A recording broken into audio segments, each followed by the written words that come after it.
Nak dapat title sahabat ada 3 syarat. Jom kita cek, manalah tahu. Syarat pertama, dia mesti 3-3 baru jadi sahabat tau. Syarat pertama menjadi sahabat Nabi. Sahabat ni, title sahabat, syarat pertama, dia mestilah hidup satu zaman dengan Nabi.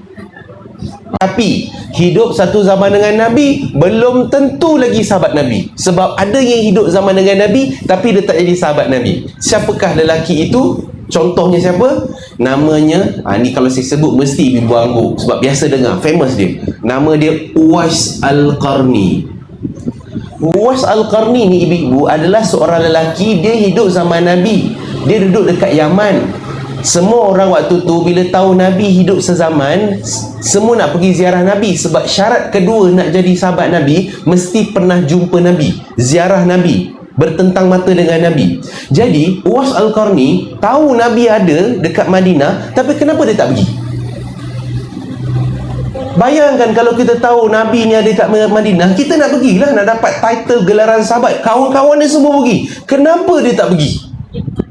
Kerana Uwais Al-Qarni tak pergi disebabkan dia kena jaga ibunya yang uzur.